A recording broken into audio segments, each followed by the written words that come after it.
For a family event. We never thought we would be standing here talking about my father at his funeral. That was just not the plan.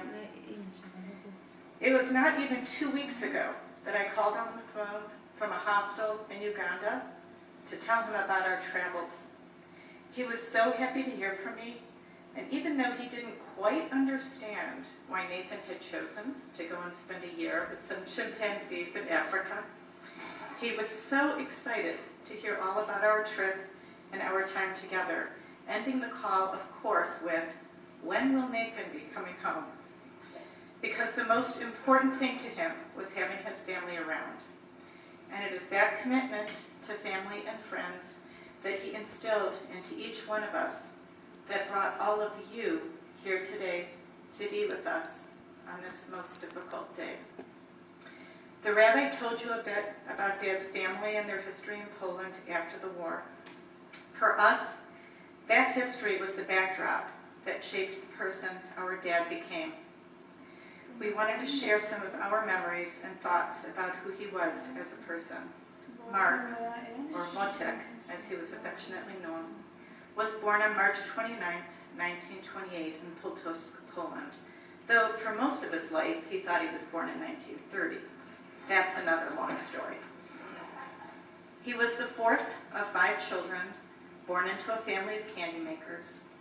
Dad loved to tell us of his reputation as a bit of a troublemaker, often getting himself into challenging situations. He talked about his love of the candy, and one time apparently actually falling into a candy vat while attempting to sneak a taste. Another time he described letting himself out of the house one Shabbat afternoon while the rest of the household was napping, and walking somehow across town to a relative's house when he was apparently 3 or 4 years old. This was, of course, prior to cell phones, and his mother was frantic until he was found. There are many such stories of Dad's early scrapes, and I believe he enjoyed sharing them with us to help us understand a bit more about himself and his family life before the war. And I think he saw and all of their escapades. For Dad, the most important thing in his life was his family. That was everything that he worked for. He had lived through very difficult times, and he wanted to make sure that his wife, children, and grandchildren would have a better and more secure life. He was a self-made man with little formal education. He understood the importance of hard work and perseverance, which, along with the hardships of his early life, taught him that nothing comes to you and comes without effort and working toward your goals. Those goals included unwavering commitment and loyalty to those he loved. That was the foundation of who Dad was. In the early days of our lives, he worked long hours to build a successful business. Despite this, he always found time to fully participate in our lives, taking annual driving vacations, usually moving from one Holiday Inn to the next. With his love of maps and triptychs, remember those from AAA? We managed to see a lot of the eastern part of North America and all the way down to Florida once. Trips to Kensington, cherry and apple picking, playing racquetball, ping pong, and of course ensuring that our secular and Jewish studies were progressing accordingly. Along with that, he and Mom never missed a music recital, school play, graduation, or any other significant life event. As grandchildren were added to the mix, the list of events expanded to include even more school plays, Zimria concerts, clarinet recitals, sports games, and every graduation ceremony imaginable. I know he was very proud of us, his daughters. He made a point to tell us frequently. But I believe in his later years, much of his greatest pleasure and joy came from spending time with his 5 grandchildren. He had a special relationship with each of them. His face would light up whenever any of them would come to visit, taking such pride in all of their accomplishments. Dad frequently shared his hopes and dreams for them, always ready with advice and suggestions, not always solicited. But he gave them so much of himself, sharing many stories of his life, which we know, as their parents, has had a profound impact on them all and has continued to add to the legacy Dad was trying to create.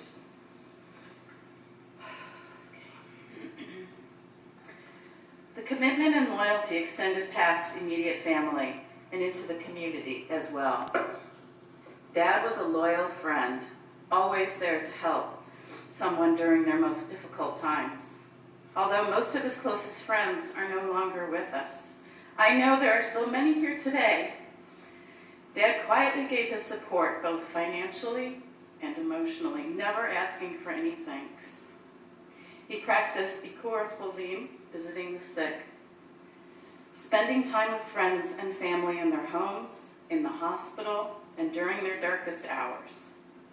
When the Russian Jews began immigrating to the United States, he eagerly provided Russian translation at Sinai Hospital during medical visits. He was so proud of his Sinai ID badge, even using it for unfettered access to the labor and delivery unit when his first grandchild was born. He befriended many of the Russian immigrants, inviting them to participate in family events and holiday celebrations. Perhaps this was also because he was an immigrant himself and understood the importance of encouragement and support. Dad had a tremendous love of Judaism.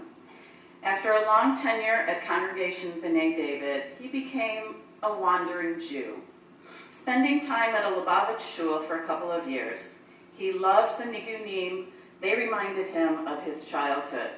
We, the women in his life, were not so thrilled, sitting on the other side of the mechitza. Eventually, Mom and Dad found their spiritual home at B'nai Israel. Over many years, that congregation became their second family.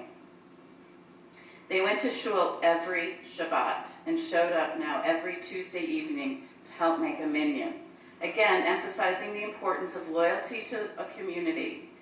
Dad davened at shul frequently and was even scheduled to daven yesterday. Unfortunately, that is one of the few commitments he was not able to fulfill.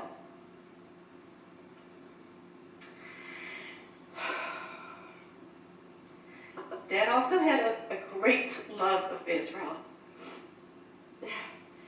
He and Mom traveled to Israel 12 times. The first time they went was in the spring of 1967, but they had to cut their trip short due to the Six-Day War and returned again in the fall of the same year to complete their trip, marveling at the changes in the country at such a short time. His last trip was this past October and November, accompanied by me and Mom. It was a very special trip. He was able to visit with family, experience Mechanei Yehuda. Okay, so he wasn't so much of a fan of shopping, but he went along with us. Ride the New Jerusalem light rail system, swim in Eilat, made me go and take pictures of him in the pool to document it, see David Ben-Gurion's grave, which was very important to him, and visit Mitzpeh Ramon for the first time. Most importantly, he was able to spend time with the Israeli family he loved so dearly and to visit the grave of his eldest sister, Bronya. It is amazing to us that even at the ripe old age of 86 at the time, and with a chronic heart condition, he was still willing to travel such a long distance to support the country he loved and to see the last time to see the family he held so dear. Another of Dad's traits was his strong will, and yes, even stubbornness.